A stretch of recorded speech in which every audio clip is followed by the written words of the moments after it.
नमस्कार रसिकांनो, तुम्हा सर्वांना कलावैभव टीमकडून होळीच्या कलरफुल शुभेच्छा. गुढीपाडव्यापासून होलिकोत्सवापर्यंत कलावैभव प्रत्येक सणाला, उत्सवाला तुमचा आनंद द्विगुणित करण्यासाठी कटिबद्ध आहे. कारण कलावैभव यूट्यूब चॅनल तुमचेच आहे. या चॅनलला सबस्क्राईब करण्यासाठी बेल आयकॉनला स्पर्श करा, म्हणजे असेच छान छान व्हिडिओ तुम्हाला पाहायला मिळतील. मित्रांनो, तुमच्यासाठी मी अरविंद कुलकर्णी होळीची एक गमतीदार आठवण शेअर करीत आहे. मी 10-12 वर्षाचा असेल तेव्हाच्या आष्टीच्या होळीची गंमत आठवली. आष्टीचं आमचं घर देशपांडे गल्लीत राम मंदिराजवळ साळ्याच्या मारुतीच्या मंदिरामागे. मारुती मंदिराच्या दोन्ही बाजूला 2 मोठी पिंपळाची झाडे होती. नव्हे, आजही ती तिथेच आहेत. मंदिराभोवती भला मोठा चौकोनी पार होता. होळी 4 दिवसावर आली की आमची पोरांची मीटिंग व्हायची.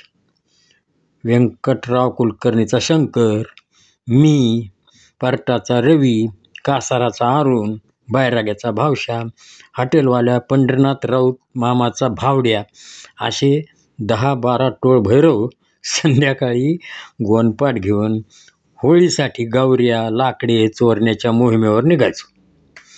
कोणी कुठे गवऱ्या लावलेल्या आहेत त्याची इत्थंभूत माहिती रोकड्याचा रवी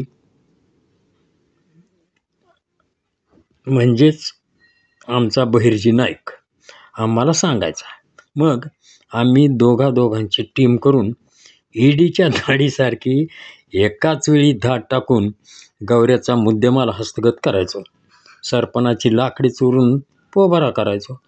सकाळी गल्लीतल्या आयाबायांच्या पोटभर शिव्या खायचो.